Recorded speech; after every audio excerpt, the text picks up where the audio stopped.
My name is Brian Pinheiro. I'm accompanied by my wife, Cherie. We have 3 children, Brandon, Miranda, Mallerie. Brandon's 10, Miranda's 8, Mallerie is 3. We lost our daughter, Mallerie, on September 27th, 2023.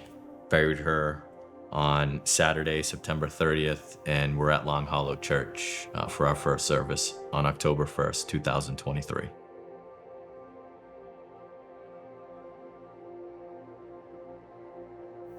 I guess on paper, had the perfect family. 3 children, Brandon, Miranda, Mallerie. After our kids were born, all 3 of them, we had baptized in the Catholic Church, but that was it. I feel like if you were to ask us, do we believe in God? The answer would have always been yes. But was there a relationship? Did we really know what it mean? No, we definitely did not. Certainly looking back, I think it's something we were certainly missing. We just certainly didn't know it at that time. Mm-hmm. And, for various reasons moved down to Tennessee. We can now look back and maybe see why we were brought to where we were. But at that point, again, on paper, sort of felt like we had everything. But I think because we lacked some of that faith, there were certainly walls between us. I put a lot of time and energy into my work and, prioritized what I felt was taking care of our family and providing a better life for our children and so on. And that certainly, pulled me away from being with Cherie and the kids as much as I should have been. Mallerie became sick on a Wednesday. She woke up with a fever, no other symptoms. I kind of usually have I'm not going to bring her right into the doctor for a fever, so, I didn't. By the Friday morning, she woke up and still had the fever, but this time she had a rash, and I took her to the doctor's office. They did their usual, weigh her, take her temperature. They told me she had a 104.9 fever. That was alarming. The doctor, he told me that he thinks she has a viral infection and that it would clear on its own. He said that if her fever didn't break by Monday, to bring her back in. Monday morning came and she still had her fever. The rash had worsened, and the 2 of us together brought her. The doctor very quickly took her in and said, she does not have a viral infection. She has a bacterial infection. I don't know what it is, but you can get testing and answers quicker at the hospital than I can give you here. So off we went to the emergency room. They took us pretty quickly in. Within the first 15 minutes of her first treatment, she went lifeless. They moved us quickly from the emergency room to the children's intensive care. And shortly after that, we got news from the doctor that I think, solidified. Yeah, the latest test that they did showed that her brain didn't have any more activity. Basically, it's just machines keeping her going.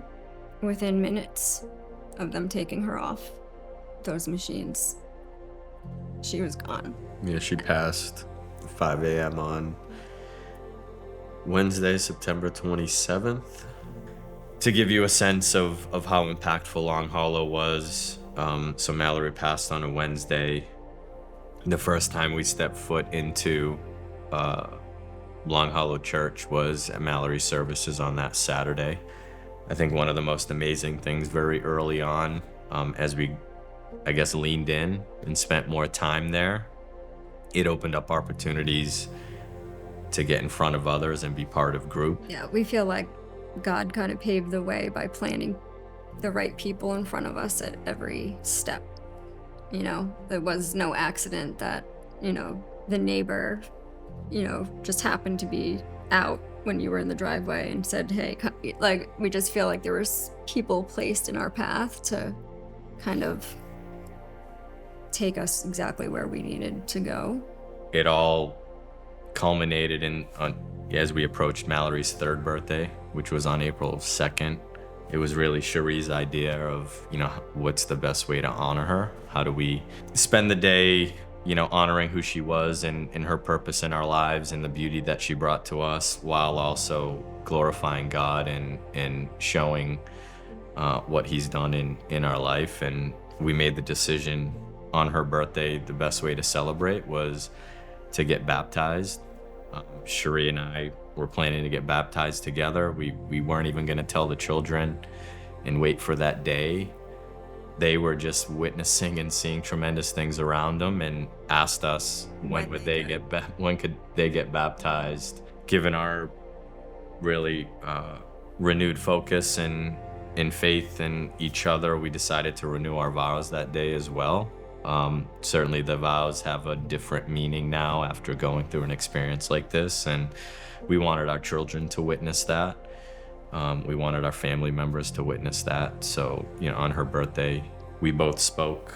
We actually didn't discuss necessarily what we were gonna, write about and discuss as part of it, but I feel like our speeches couldn't have been any more in lockstep with each other in terms of our purpose in life, which, carrying Mallerie's story, carrying the story of how God has transformed us and I guess renewed our hearts and our minds.